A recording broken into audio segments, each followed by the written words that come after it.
नमस्कार, मैं आपका Surendra Singh Chauhan, numerologist and Vastu coach. मित्रों, आज हम बात करते हैं कार्मिक नंबर के बारे में। कार्मिक नंबर क्या है? कार्मिक नंबर हमारे जीवन में कार्मिक नंबर का क्या असर रहता है, क्या प्रभाव पड़ता है और कार्मिक नंबर क्या है और उसका हमारे जीवन में क्या प्रभाव पड़ता है, इसके बारे में हम आज चर्चा करेंगे। कार्मिक नंबर है 13, 14, 16, 19 और थोड़ा बहुत 17 भी। तो मित्रों, मैं आज चर्चा करूंगा आपको कार्मिक नंबर के बारे में। अगर मेरी चैनल में आप नए आए हो तो आप सब्सक्राइब करें, शेयर करें और बेल आइकन को हिट करें। मित्रों, आज हम बात करेंगे पहले कार्मिक नंबर के बारे में। तो 13 नंबर, यानी कि जिसका भी डेट ऑफ बर्थ में 13 तारीख है, 13 तारीख जिसका जन्म हुआ है वो कार्मिक डेप्थ में पैदा हुआ है। वैसे तो हम सब लोग मनुष्य योनि में सभी पिछले जन्म के कर्म लिए ही पैदा हुआ है, पिछले जन्म के संचित कर्म लिए ही पैदा हुए हैं। लेकिन जो ये नंबर की मैं जो बात कर रहा हूँ ये थोड़े ज़्यादा कार्मिक है, यानी कि पिछले जन्म का कैरी फॉरवर्ड इसमें हुआ, पिछले जन्म का कैरी फॉरवर्ड कर्म ज़्यादा हुआ है, तो इसलिए हमारा जन्म 13 तारीख को हुआ है। तो 13 तारीख वाले लोग ने मित्रों पिछले जन्म में उनका जो पावर मिला होगा, पैसा मिला होगा, उसका बहुत ही गलत इस्तेमाल किया है उन्होंने गुंडागर्दी और मवाली जैसा काम किया है पिछले जन्म में, ऐसा हमारे शास्त्रों में माना जाता है। इसलिए 13 तारीख को जो जन्म हुआ है उसका अच्छे कर्मों के साथ अगर जीवन नहीं जिया वो इस जन्म में भी, तो पिछले जन्म के और इस जन्म में दोनों जन्म के अगले जन्म में कैरी फॉरवर्ड कर्म होंगे, यानी कि कर्मों का प्लस प्लस होता रहता है।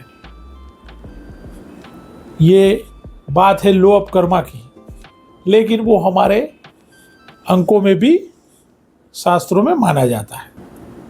बात करते हैं 14 तारीख की। तो 14 तारीख भी हम उसे कहते हैं हमारी न्यूमरोलॉजी की भाषा में abuse of freedom. Abuse of freedom यानी कि अपनी जो आज़ादी मिली है, यानी कि पैसों की आज़ादी, यानी कि पिछले जन्म में वो खजांची हो सकते हैं, कोई अच्छे राजा के प्रधान सेवक हो सकते हैं, पैसों का कारोबार संभाल रहे हो, ऐसे पिछले जन्म में हो सकते हैं 14 तारीख वाले, और उन्होंने उस जन्म में उसका बहुत ही गलत फायदा उठाया है, यानी कि पैसों की हेराफेरी की है, इसलिए इस जन्म में उनको 14 तारीख का बर्थ हुआ है। ये भी कार्मिक डेप्थ है। तो इसके लिए मैं लास्ट में आपको बताऊंगा कि इसका निवारण क्या है।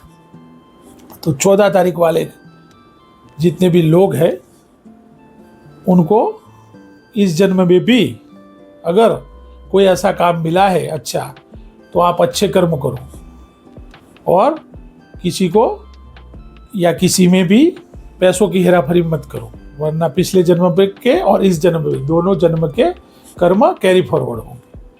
आगे बात करते हैं 16 तारीख की। 16 तारीख यानी कि जिसका भी बर्थ 16 तारीख को हुआ है वो भी बहुत बड़ा कार्मिक डेप्थ है। तो हम 16 तारीख को कहते हैं abuse of love. Abuse of love यानी कि लव में धोखा। 16 तारीख से मित्रों मैं भी बिलोंग करता हूँ, यानी कि पिछले जन्म में मैंने क्या किया है, किसी को लव में धोखा दिया है। अगर मेल है तो फीमेल को, फीमेल है तो मेल को धोखा दिया हुआ है। इसलिए इस जन्म में हमको वो कर्म का फल भुगतना पड़ेगा। इसलिए ज़्यादातर 16 तारीख वाले जितने भी लोग हैं उनको बॉडी पेन रहता है, या फिर हेल्थ प्रॉब्लम होगा, या फिर शादी है वो अच्छी तरह नहीं चलेगी, उसमें उनकी शादी को तूतू मेमू रहेगा, पति पत्नी को तूतू मेमे रहेगा, यानी कि रिलेशनशिप उनका अच्छा नहीं रहेगा अपनी पत्नी के साथ। अगर पत्नी है तो पति के साथ, पति है तो पत्नी के साथ। तो ये कार्मिक डेप्थ का प्रभाव है मित्रों। अगर इस जन्म में भी उन्होंने सुधार नहीं किया और इस जन्म में भी एक्स्ट्रा मेडिकल अफेयर्स किया और उन्होंने अपने पार्टनर के साथ अगर वफादार नहीं रहे, यानी कि फीमेल है तो मेल के साथ, मेल है तो फीमेल के साथ, तो फिर इस जन्म के और पिछले जन्म के दोनों के कर्म कैरी फॉरवर्ड होके अगले जन्म में भी आपको कार्मिक डेप्थ मिलेगा। अब बात करते हैं 19 तारीख की, यानी कि एब्यूज ऑफ पावर, यानी कि पावर का गलत इस्तेमाल।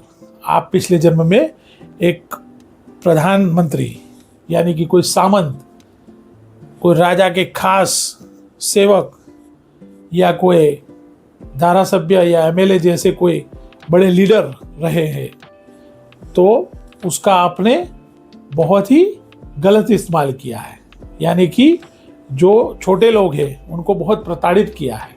इसलिए इस जन्म में आपको वो 19 तारीख मिली है। ये भी बहुत बड़ा कार्मिक डेप्थ है। लेकिन अगर इस जन्म में भी आप कोई लीडर है या कोई अच्छे ओहदे पे है, तो आप अच्छे कर्म करो और किसी को प्रताड़ित मत करो, वरना इस जन्म में भी आप और पिछले जन्म में के कर्म कैरी फॉरवर्ड हो जाएंगे और अगला जन्म भी आपको कार्मिक डेथ में मिलेगा। मित्रों, ये कार्मिक डेथ में इसका समाधान क्या है, ये मैं आपको लास्ट में बताऊंगा। अंकों की रहस्यमय दुनिया में इसका जवाब मिलता है। मित्रों, थोड़ा बहुत 17 तारीख को भी माना गया है कार्मिक,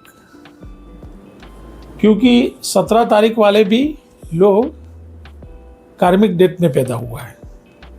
इस सब और सारे जितने भी कार्मिक डेथ नंबर है उनको स्पीड ब्रेकर्स, स्ट्रगल, यानी कि उनके जीवन में struggle, speed breaker, hurdles, health problem, relationship problem, ये सब आएगा।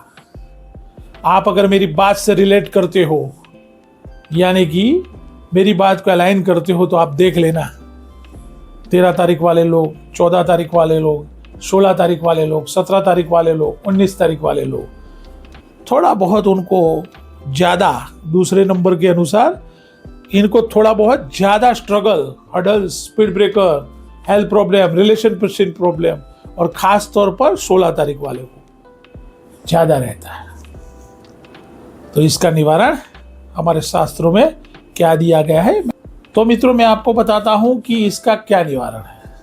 वैसे तो हमारे शास्त्रों में इसके कई निवारण बताए गए हैं, लेकिन मैंने जब शास्त्रों और न्यूमरोलॉजी, वास्तु को, मतलब साइंस के जितने भी पुस्तकें हैं उनको टटोला, तो मालूम पड़ा कि इसका तो वैसे तो कोई निवारण है ही नहीं।